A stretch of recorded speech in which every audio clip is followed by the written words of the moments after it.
Mesdames et messieurs, bonjour. Bienvenue dans votre émission Du désert à l'oasis. Nous vous saluons de partout où vous nous suivez et nous sommes heureux de nous retrouver encore avec vous pour cette aventure.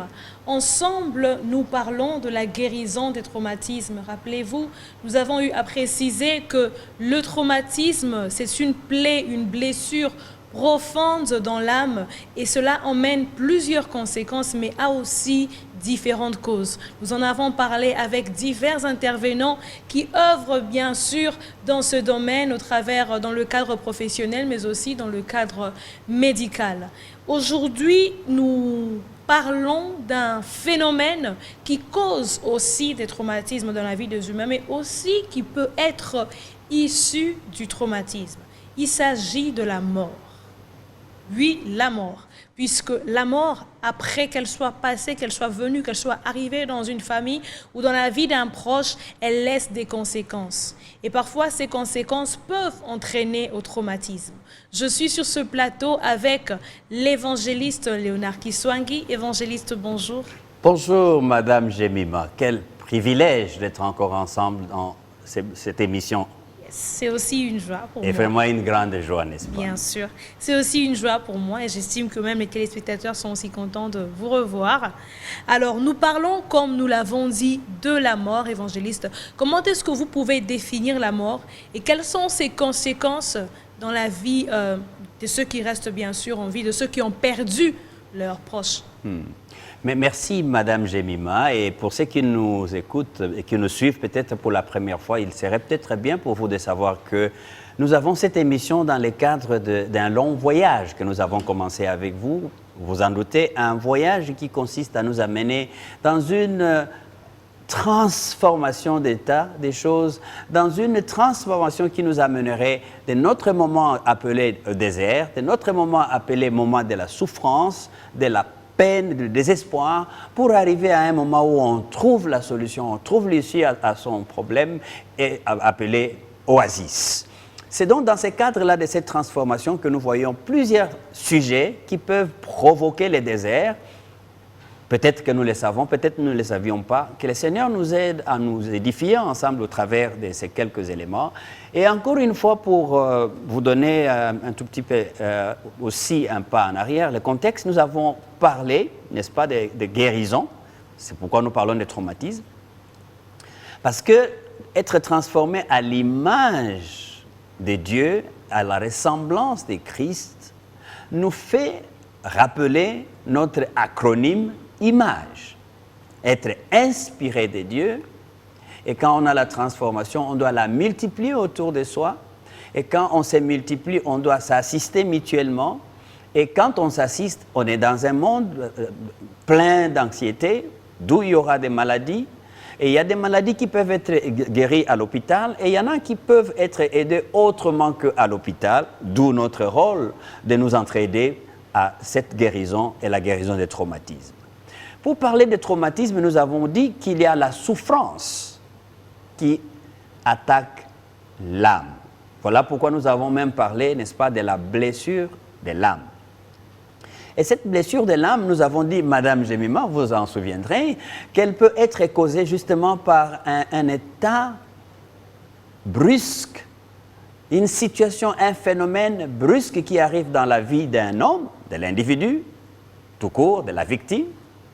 Et si ceci cause une perturbation totale de sa vie, au point où il y a une séparation de l'homme avec son Dieu, l'homme ici entendez avec un grand H. Bien sûr, l'homme et la femme. C'est cette première séparation qui fait que l'homme se retrouve, ou l'individu se retrouve comme étant seul. Et là où il se trouve seul face à sa souffrance, il se trouve aussi coupé de la communauté autour de soi. Et quand finalement même la communauté n'est plus avec cet individu se trouve aussi coupé d'elle-même. D'où il y a la mort, qui est un phénomène majeur déclencheur, n'est-ce pas? Un phénomène majeur déclencheur des traumatismes. Parce que tout le monde a peur de la mort. Et quand cette peur arrive à atteindre un niveau pathologique, alors on en parle. Et parlons-en. Qu'est-ce que la mort? Qu'est-ce que la mort? Et la mort, de manière la plus simple possible, c'est la cessation de l'existence. Souligner existence. Parce que de commun mortel, nous disons la mort, c'est la fin de la vie. Et je voudrais que l'on puisse regarder à cela avec un autre regard. Pour dire, oui, la mort, c'est la cessation de la vie au sens générique, mais en réalité, la mort, c'est la cessation de l'existence de l'homme sous le soleil, mais c'est le début d'une nouvelle vie non encore vécue sous le soleil. C'est-à-dire que lorsque l'homme perd ses qualités de vie sous le soleil et qu'il entre dans la séparation entre son corps et son âme, parce que le corps étant cette chair, cette enveloppe qui est détruite, et l'âme commence une nouvelle vie. Et donc, lorsqu'il y a cette séparation, nous avons beaucoup de conséquences qui peuvent arriver dans la communauté. Et nous voulons plus parler des conséquences dans la communauté plutôt que les conséquences de la personne qui est morte ou qui est allée sous d'autres cieux, qui est parti à l'au-delà, comme nous le disons. Parce qu'à la création, vous savez, Dieu a mis dans l'homme, dans cette enveloppe, son âme ou son esprit. Mais nous voulons bien séparer ça entre esprit, qui est l'intellect, le corps, qui est cette enveloppe, la chair, et puis alors l'âme, qui est les sièges de l'esprit ou les sièges de là où Dieu s'identifie à nous. Parce qu'à la mort, c'est cette âme-là qui rentre auprès du Père. Et donc, cette séparation, c'est ce que nous appelons la mort, qui vient à arrêter l'existence sous le soleil. C'est pourquoi quand vous lisez Genèse 2, 4 ou Genèse 3, 22, vous trouvez là-bas qu'il y a existence quand l'âme, quand le souffle de vie est donné par Dieu dans l'homme. Et arrête de vivre lorsque ce souffle-là est retiré de l'homme. Madame Jemima. Ecclésiaste chapitre 12, le verset 9, nous inspire bien à comprendre qu'il y a un temps sous le soleil, il y a un temps pour toutes choses. Il y a un temps pour exister, pour vivre, mais il y a un temps pour mourir. Pourquoi nous voulons vraiment insister sur ça? Parce que la mort en elle seule, elle nous a tellement terrifiés et créé des traumatismes qu'il faut la démystifier. N'est-ce pas, Madame Jemima? Oui, oui. Alors, Ecclésiaste chapitre 12, verset 16 dit « Avant que la poussière retourne à la terre comme elle y était, et que l'esprit retourne à Dieu qui l'a donné. » La suite, verset 8, « Vanité des vanités, dit Ecclésiaste, tout est vanité. » Voilà. Tout est vanité. Cette chair-là, cette enveloppe-là, non, on ne peut pas trop l'aimer, on ne peut pas trop s'édonner. Mais bien sûr, il faut savoir qu'il y a un temps, qu'on vive ici, comme dit aussi le même Ecclésiaste au chapitre 3, mais il y a un temps pour pleurer, il y a un temps pour entrer dans la mort, dans cette séparation de cette enveloppe. Donc, on devait y être préparé. Voilà pourquoi nous voulons bien attirer l'attention à nos téléspectateurs qui nous suivent du désert à l'oasis, de comprendre que la mort, oui, la mort, elle est bel et bien là. La mort, oui, elle est bel et bien là. Et vous avez même parlé d'un verset biblique qui dit « Vanité des vanités, tout est vanité ». Mais aussi que, comme je l'ai lu, l'esprit retourne à Dieu.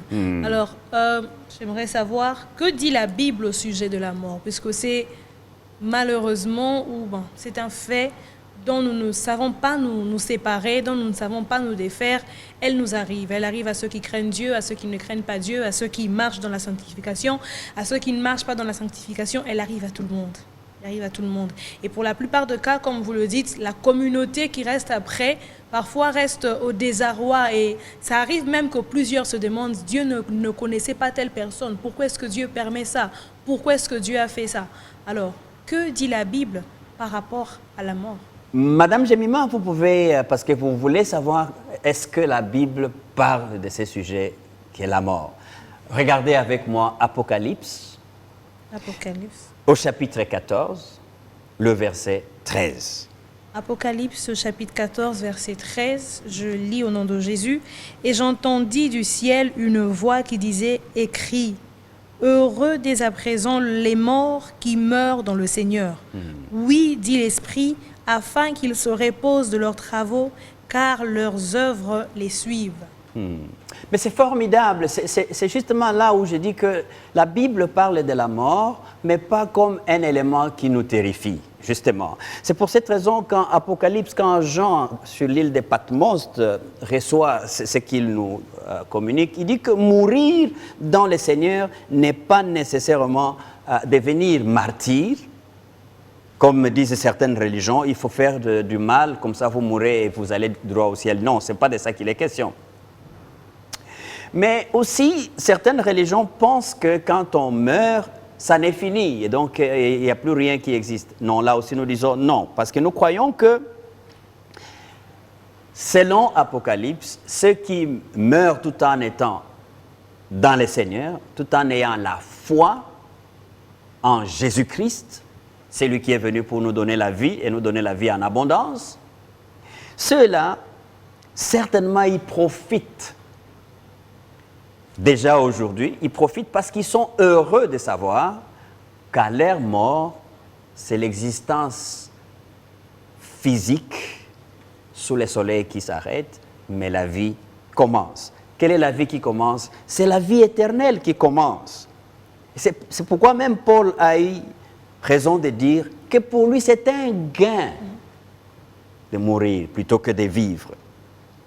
Parce que quitter cette enveloppe, cette terre, cette poussière, comme on a dit, qui reste et que l'esprit ou l'âme monte à son Seigneur, la meilleure façon de partir, c'est de mourir, mais c'est de mourir dans le Seigneur. Parce que le Seigneur est le propriétaire de notre âme et il doit la prendre. Et la meilleure manière de la prendre, il n'y a pas deux, c'est par la mort. Donc, c'est vraiment un passage obligé. Et heureux dès à présent. Ceci veut dire que lorsque vous en savez, lorsque vous vivez de manière à vous préparer, parce qu'après cette vie, il y aura la vie éternelle, les œuvres que vous aurez à pratiquer, les activités que vous aurez à pratiquer ou à mettre en œuvre, c'est ça qu'on dit, oui. Ça ne reste pas comme la poussière là qui entre dans la poussière. C'est ça même qui va monter avec vous pour témoigner de ce que vous aurez fait, du choix que vous aurez fait de votre vie ici sur terre. Voilà pourquoi heureux dès à présent, ceux qui meurent dans le Seigneur. C'est pas ils sont heureux parce qu'ils meurent, non. Ils sont heureux parce qu'ils savent que leurs accomplissements sous le soleil, les œuvres qu'ils auront réalisées, témoigneront auprès du Père lorsque leur âme sera revenue auprès du Père. Et la conséquence de cette phrase ou de ce passage sur la communauté, parce que nous parlons aussi de la conséquence, les conséquences que vivent les communautés qui restent après que la personne soit partie, même si elle était morte en Christ.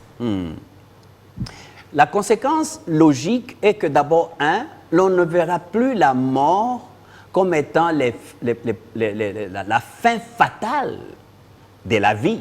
C'est la fin fatale de l'existence et non pas la fin fatale de la mort, enfin de la vie. Et ça, la conséquence sur nous qui survivons, oui, nous allons pleurer, oui, nous allons avoir la peine, la douleur de cette séparation, mais nous aurons l'assurance. Et nous aurons même une leçon de nous préparer de manière à ce que nous posions des actes qui soient des actes qui nous qualifieront pour être appelés heureux ceux qui meurent dans le Seigneur. Ça, c'est la première conséquence. Et la deuxième conséquence est que les fragiles de la communauté ont un parcours tout tracé que nous verrons plus tard. Et donc, on passera par la peine, mais avec comme l'idéal de là où nous allons. Et ça nous prépare pour que lorsque nous aurons à passer par un temps de deuil, nous savons que nous ne pouvons pas pleurer comme pleurait le païen. Ok. Ceux qui n'ont pas de l'espoir. Ok. Je saisis cela dans le sens où si nous perdons quelqu'un de cher, dans la mesure où la personne était en Christ, nous pouvons avoir certes la douleur parce que la personne n'existe plus avec nous, ne sera plus avec nous, mais nous n'allons pas nous éterniser dans cette douleur parce que nous avons l'espoir que cette personne verra Jésus est morte en Christ. Mais dans la mesure où la personne qui est partie était proche, mais n'était pas en Christ, parce que, vous savez, il y a des personnes à qui nous parlons de Christ, même dans nos familles, mais qui ne se convertissent pas. Mais ils sont nos frères, nos sœurs, nous les aimons. Alors, dans cette mesure, et que moi je sais qu'il n'est pas mort en Christ, donc là j'ai raison de pleurer, de souffrir dans mon deuil comme pas possible, parce que c'est la fin, quoi. Non, Madame Jemima, je crois que déjà le savoir la mort existe et Dieu sait de quelle mort nous devons mourir, ça nous prépare à ce que nous n'attendions pas comme attendaient les membres de la famille. Vous vous souvenez, quand Lazare était décédé, il est allé, tu vois, et les riches aussi vivaient avec sa famille. Lazare vivait sa pauvreté, il est allé, il était au ciel, selon ces récits-là, bibliques. Oui, oui, oui. Et les riches étaient à un endroit où ils voyaient Lazare, mais ils ne pouvaient rien recevoir de Lazare.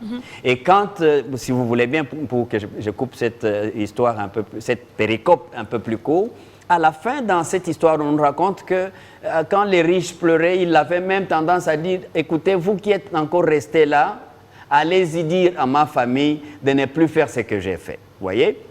Ça, c'est trop tard. Non, nous ne voulons pas dire ici que les gens ne doivent pas pleurer. Nous les verrons, mais ça, c'est hors question. Nous ne voulons pas non plus dire que les gens ne doivent pleurer que lorsqu'ils savent que leurs frères, leurs parents ou leurs connaissances qui nous ont quittés n'ont pas reçu le Seigneur. Alors là, on pleure amèrement. Parce qu'il n'y a rien qu'on peut changer, que l'on pleure amèrement et que l'on ne pleure pas amèrement. Mais ce qui est important, comme conséquence justement de connaître que ceux qui meurent dans le Seigneur, c'est avantageux pour nous de le savoir aujourd'hui, parce que nous pouvons nous préparer.